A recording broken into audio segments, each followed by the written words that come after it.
And joining me now for a closer look at the day's market moves is Boitumelo Letsuma, independent global market analyst. Boitumelo, thanks so much for your time this afternoon. So, markets not really having a spring to their step, kicking off the new month in the red, with most stock markets either mixed or really slipping into the red. What's the reason behind that?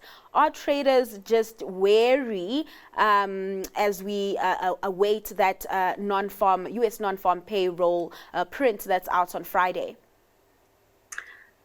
Thank you so much, darling. It's lovely to see you again. I think, you mentioned it well in your review when you said policymakers and basically the markets are in a wait and see mode, and they are basically waiting to determine, what are just looking at the ECB and them keeping rates steady. Mm-hmm. So them they're just waiting to figure out, the medium term effects of like tariffs and how they could potentially have like negative implications on inflation, and also like the inflation data from several regions that basically weakened in the ECB.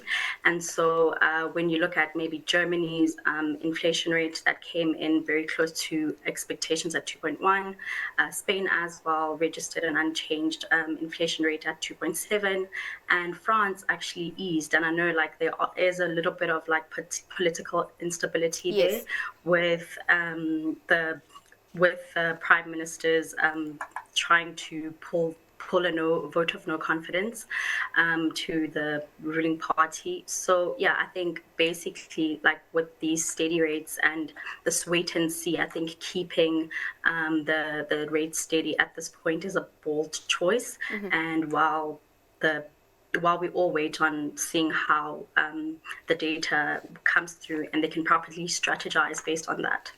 And you mentioned Europe, but there's also turmoil in the UK as government borrowing costs hit a 27-year high. Are you keeping a close eye on what's playing out in the UK? We're also looking ahead to that autumn budget coming through in the next month or so. I also ask because we have a lot of JSE-listed companies exposed to that economy. Mm-hmm. Yeah, and you're very right. I think from a UK perspective, I mean, the last time we were here, we were speaking about, the decline in the GDP rate, and that has been, going on like for the past two readings, which is indicative of, a recession looming.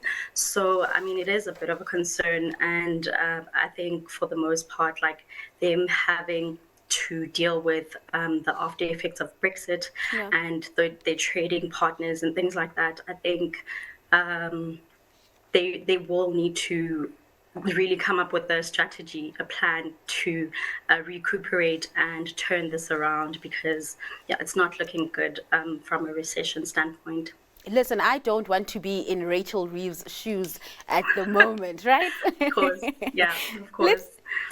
Let's look at some company news. We have Shoprite out with numbers today. Another bumper year for the retailer, with sales and profits ticking higher. The retailer continues to gain market share here at home. You look at the numbers out of Checker 6060, really coming in strong as well. I think there's nothing bad to say about these set of numbers, Boitumelo. I mean, all I can say right now is, what did I say the last time we spoke? This was my previous stock pick. And, as you previously put it, they are like higher by like, they've reached the 250 billion revenue mark. And we are seeing, a recovery today in the stock price from previous concerns around them divesting out of Africa. And, but I think from my standpoint, I really believe that they have a stellar management team, which is focused on, its core business and improving efficiencies. And that 60/60, as you said, I mean, contributing about 18.9 billion to revenue. I mean, that's really incredible. And, they are still working on improving other ventures in their websites and their shopping options. So it looks like they are really just reeling in their core function and doing it very well. So I'm quite happy with that. And what have you made of that strategic refocus, Boitumelo, when it comes to, Shoprite doubling down on its home market and, withdrawing from those other African markets? So some of what they've said is like how unstable those markets can be, Yes.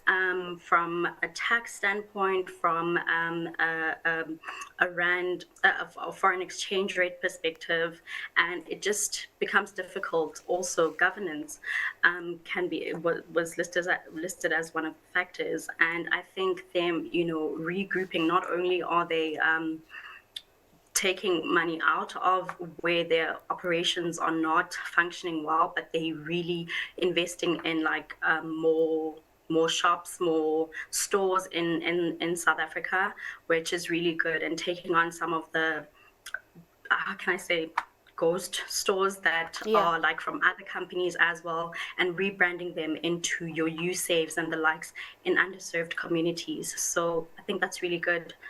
With them doubling down and realizing that this is where home is where the heart is. Yeah, home is where the money is at. I mean, we know of many companies listed on the JSE that have been burnt in other African markets. So you know what? You know what? I hear them. Let's look at some other company news. Motus delivering a 5% jump in earnings.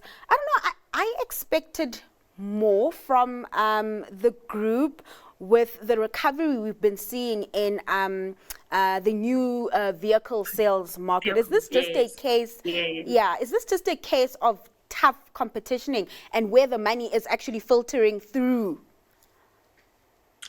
Exactly that. I mean, the firm did state that the influx of the emerging brands, I think you've seen, GWM, Jetwer, and other competitive markets coming out of the Asian markets, competitive cars rather, coming out of the Asian markets, really dominating our South African vehicles on the roads. And I think, this did place pressure on these vehicle sales volumes. And but despite this, I mean, they did do okay, as you said, and the fact that they're still able to pay a dividend, it sounds like they are looking to re-strategize in the next year, but it's something that remains to be seen whether or not they'll be able to handle the new competitive environment and try and actually improve on their profits. And it seems, it seems like South Africa is the highest. Sorry, South Africa is still contributing to majority of its revenue base, while I think it's Europe as well and New Zealand, if I'm not mistaken. Those are like other territories where they are earning a revenue. It's also interesting to see that perhaps probably in the next set of numbers, we'll start seeing contributions from Tata as well, with Motus backing Tata here in South Africa with those more affordable passenger vehicles. And also be interesting to see the competition dynamics at play there, because of course Tata's also looking to gain market share from the Chinese vehicle makers. Let's hit pause on the conversation. Before we get to your stock pick, let's take a moment to touch on what counters your industry peers are watching closely. Yeah, so the PGM rally at the moment, being quite aggressive, we still remain constructive on it.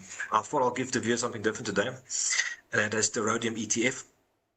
So when this market is particularly tight, so we know small changes in supply and demand could cause a big spike, and it's a very geared play on the PGM basket.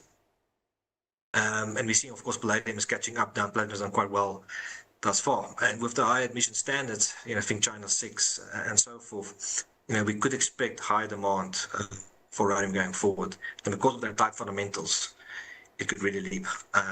So if you look at the previous cycle, 2017, 18, 19, rhodium really shot through the roof. I'm not saying it's going to happen again, but it's something to consider if you are bullish on the market and there's very big tightness in supply. I'm punting Harmony Gold, and the reason is that I just think the gold market is constructively set up for all the gold majors. There are many reasons. We've got the central bank buying by China, by Saudi Arabia, by India. We've got global political uncertainty. And then the main impetus is we have the hostile takeover of the Federal Reserve by Donald Trump. And this has created uncertainty over what is the value of US Treasuries, which is the largest asset class in the world of financial assets.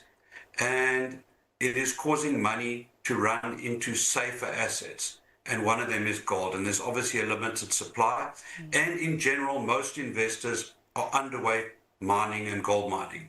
And you know, the gold and the platinum sector together now with the unbundling of Valterra are nearly 20% of the JSE. So it's gone from being a sector that you could ignore to a sector that you simply cannot ignore if it goes up and you're underweight. So analysts, they're really betting on metals, resources in particular, Harmony Gold with that gold price play. We're also seeing Alex picking the rhodium ETF with that play we are seeing when it comes to the higher PGM prices. Are these, is this something you are looking at getting into, or are you in already? So I am looking at getting into rhodium. That was really nice to see that in the PGM space, it's one of the very strong components of the platinum group metals. And then we have Harmony Gold as well, you know, being a good proxy once again for an investment in the in commodities. So I mean, I think it is a sign. It is a sign of the times in terms of, you know, so much volatility across the board, and seeking of good safe havens like your gold, as one of the panelists said, you know, I think it's just a very volatile time, and seeking your golds, which have been performing well throughout the year, seeking those proxies for investments in them, as well as rhodium, which is backed, I mean, the rhodium ETF is backed by rhodium, and considering how expensive the price of rhodium is, I think this is also a great substitute for the ETF itself is a great substitute for investment in the commodity. All right, let's get into your stock pick. Where are you seeing value, seeing opportunity at the moment? So I'm seeing opportunity in AVI. I think, you know, going with the whole defensive strategy at the moment, I think AVI is in a strong position. It continues to perform well in a challenging environment, and the company has a strong legacy and brand positioning. And I think, you know, with brands like Five Roses and Baker's Biscuits, it's able to shift its costs to its consumers. And we've also seen an improvement of catch rates in its I&J business, which was a bit of a concern for me earlier on. But with that improvement happening in line with also what we're seeing at Sea Harvest, which is owned by Brimstone, I think the business is in a good position. So good profitability, good defensive play, and a good long-term investment, as well as stable dividends, because we definitely like income on this side of the world. That's absolutely right. And I think the one important thing about AVI as well, it also holds a brand that is an SA fave, Kavela. Of course. Spitz and Kavela, of course, yes, definitely. A local is lacquer. All right, let's leave it there. Boitumelo, thanks so much for your time and, you know, taking us through market action at midday. Now, that was independent global market analyst Boitumelo Letsuma.